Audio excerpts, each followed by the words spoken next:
Ang estudyante po namin dito ay nagre-range sa 500 to 520. Isa sa mga dahilan ng late na pagpasok ng mga estudyante namin ay kakulangan nila sa pangangailangan sa paaralan, lalo-lalo na po yung mga gamit sa pagpasok nila. May ibang nagsasabi naman, pwede po sa Lunes sa isang linggo pa kami pumasok. Bakit po naman, ipasukan na po ngayon? Ay di, wala nga pa daw po silang pambili ng gamit. Kaya talagang nakakaawa po ang mga bata. Sabi ko, ayun po ay klase na mababawasan pa ang mga bata. Kasi po kailangan namin i-maintain ang enrollment. Dapat pa nga po ang aim namin madagdagan, hindi mabawasan. Talagang iniwasan po namin na magkaroon ng drop-out.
Kaguruan ay buong pusong nagpapasalamat sa lahat ng mga biyaya na inyong pinagkaloob.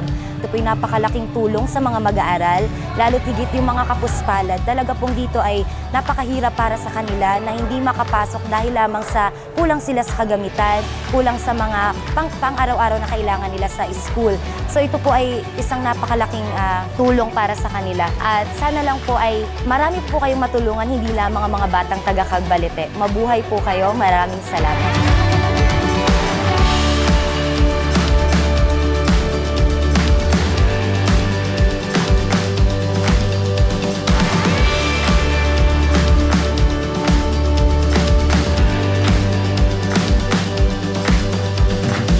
Ako po si Patrice Idiraclos, grade 6 po ng Cagbalite. Maraming salamat po sa nag-donate sa Batang Aurora. Napakalaking tulong po nito sa amin.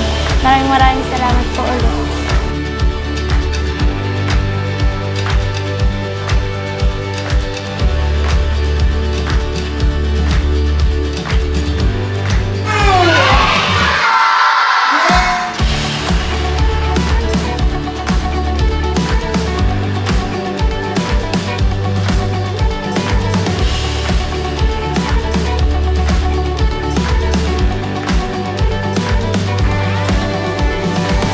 Po sa Paaralan Elementary ng Cagbalite 1 Elementary School ay taos-pusong nagpapasalamat sa donor ng ating project Batang Aurora. Tunay po at lubos ang aming kagalakan kasama ang mga magulangin, mga mag-aaral sapagkat ang biyaya na inyong pinarating sa amin ay hindi biro.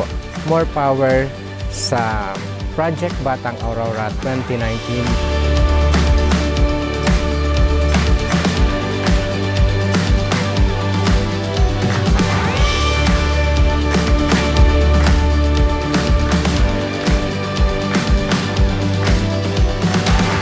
Ako po si Mia Rose D. Caranacion, grade 6. Thank you po sa Project Batang Aurora.